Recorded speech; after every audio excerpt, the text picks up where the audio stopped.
Well, this is somewhere that I've not been to for quite a while, and long-time sufferers of this channel may well recognise that this is indeed Misson Carr, and I've arrived here while the sky is lighter than I thought it would be when I first set out from home just 30 odd minutes ago.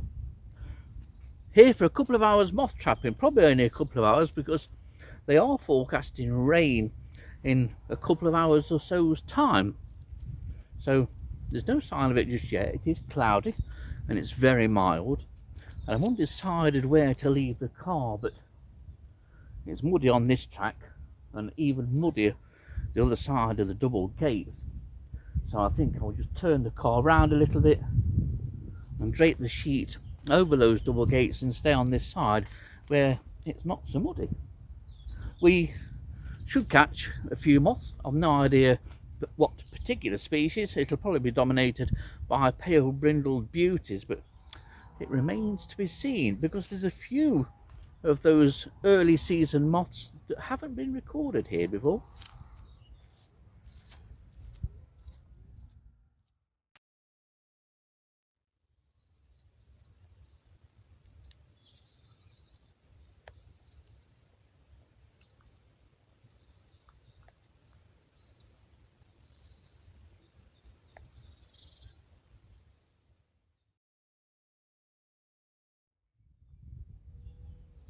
Quite a nice sky, that.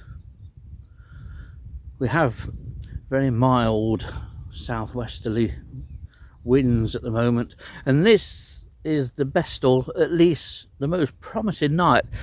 We've got a run of mild days and mild nights, but they all involve water at some stage during those nights and during those days, and it has rained a bit today.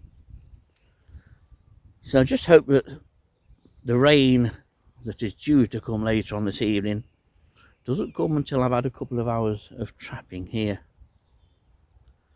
But a nice sky, a weather-laden sky you could say, but no sign of imminent rain, at least for now. Well, everything's set up, the generator's ready, and it's just a case of waiting for it to get dark enough to warrant switching the light on. But it will be interesting to see what comes in. As far as I'm aware, there aren't any records for species like spring usher, tortricodes, alternella, so maybe a couple of new site records. That's at least as far as I can ascertain from the old records. But it'll be just nice to get a couple of hours trapping in and catch a few moths. Once it's dark enough, sod's law, as soon as it gets dark enough, it'll start raining. Well, the generator's on, and I think now it's time to switch the trap on and see what comes in.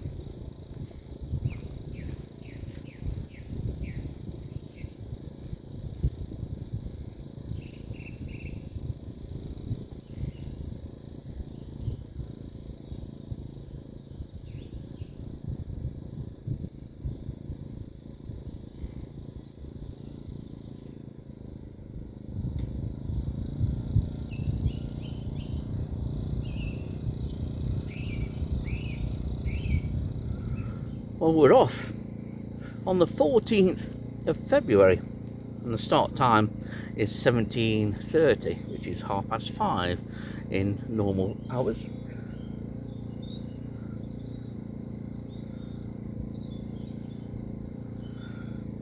There's a possibility that chestnut could be the first in, but I really don't know, to be honest. The trees immediately at hand here, there's an oak just there, not a particularly old oak, but a number of silver birches as well. And of course we've got hawthorns all along the front of Misson Carr here along the farm track side, and of course there's a wealth of brambles and other low vegetation. So it'll be interesting to see what turns up here at Misson Carr this time of the year. Well, the moths are indeed starting to come in now. The first moth in was Ipsilova ostella, sometimes a quite attractively marked moth, and a micro moth that's usually recorded very late autumn and sometimes over the winter, and then again in the first few months of any given year. I was quite surprised that was the first one. The second one is in here, and this one was netted as it was flying by, and this is a March moth, so a new species for the year.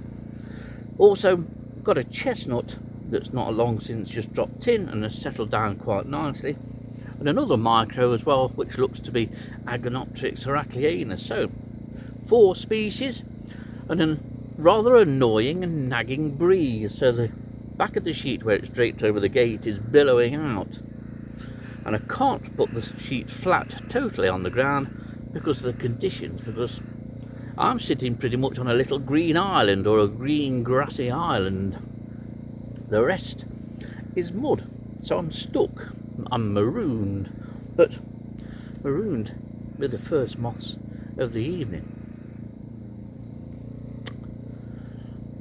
2 moths potted up, and what I'll probably do, because of the dampness of the ground and of the sheet, I will probably not, unless I get a chance to, film the moths actually on the sheet, but I will put photos in of the species that I can. And these 2 species here, or these 2 particular individuals, are, I think, to me, indicative of how things are changing. And when I say things, I mean the flight periods. As far as I can remember, the shoulder stripe that's in here and the Hebrew character that's in here are very much the first records that I've ever had of each species in February. It's possible that I've had an individual in late February, but we are only in the middle, the 14th of February. I never expect or even considered shoulder stripe, which is one of 6 species in so far, and that includes 2 chestnuts. So without a doubt, moths are flying earlier, and say when the temperature allows, and that does seem to be becoming more regular. But I have heard of people having the occasional Hebrew character even as early as December. So shoulder stripe is an absolute beaut of a moth. It's a Geometridae moth, one of the carpets, and it's an absolute beauty. I'll put some photos, or a photo, in here as something else comes in. It's another March moth, so I'd best mark these down. This is turning out to be a decent little session. And there you can see the problem with the billowing back part of the sheet, where it goes over the gate. But the light's the thing that attracts the moths. It is annoying though when the sheet is like that, but we can't have everything. If the rain keeps off for 2 hours, then I'll be more than happy. Well, sorry about the oscillation from the MV light, but here's a very fresh Hebrew character, so named because of the dark marking on the wings there, which is said to resemble one of the characters in the Hebrew alphabet by all accounts. But a very nice, attractively marked moth. Nothing particularly colourful, but various shades of greys and browns, and then that particularly unusual and yet characteristic mark on the forewings. So, one of 6 species now in, Hebrew character, and a nice early one too. Well, it's took a while, but I've just had Pale Brindle Beauty, the first one, and that's come in again, like most of the things have, from where the generator is. They've come down that ride and then come down into the light. But we're not doing bad. 5 March moths and still a couple of chestnuts and about 3 Agnoptrix Heracleana, and of course Hebrew character and Ipsilofa Ustella. But generally fairly quiet at the moment. Had this been total deciduous woodland or Sherwood forest, there'd have been a lot more. We'd have certainly had Torticodes alternella as one, which I was hoping for tonight. Might still get, yep. And spring usher as well. But this isn't deciduous woodland, this is carland. Although it's got all the trees required, it's very different habitat to what I normally trap in the early months of any given year. Still very much a learning curve, Misson Carr, to me. But it's a good learning curve to be on. Well, there's now 2 pale brindle beauties knocking about. One you can see fluttering away near the light and just going off the sheet there. The Cleris natana has also dropped in. Could of course be a Cleris ferragana. They're inseparable without the aid of a microscope. So another 2 species that have come in the last few minutes, and we've just gone over the hour mark now. It's 18:30 just gone.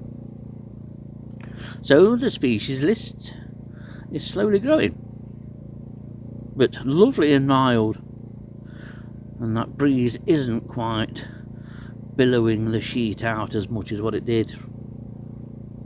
And let's see what comes in this second hour, and hope that this second hour stays dry.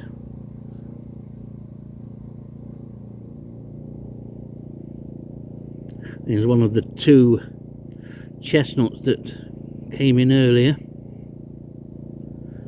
This one's in quite good condition as well.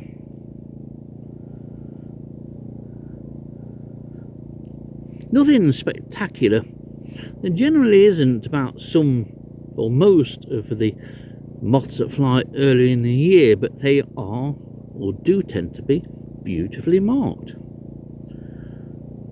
However, by the time February, March comes around, chestnut usually isn't that beautifully marked, but when fresh, they certainly can be. That beautiful chestnut brown. And a moth that will eventually turn up in most people's garden traps. Well, this last half hour to 3/4 of an hour has been pretty dire. I've had a couple of moths in.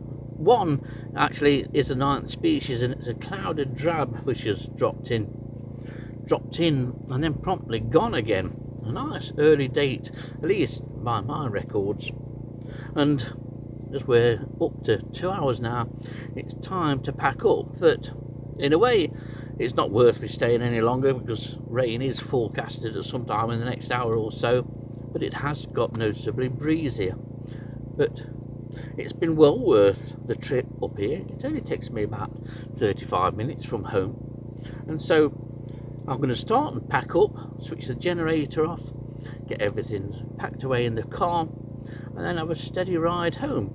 I'm glad that I've come out, because I could have quite easily stayed and thought I'll try again tomorrow, but forecasts aren't so promising for the rest of the week, and indeed the nighttime temperatures begin to drop after the next 2 nights. So at least I've been lucky enough to get a couple of hours of dry conditions, if a tad breezy.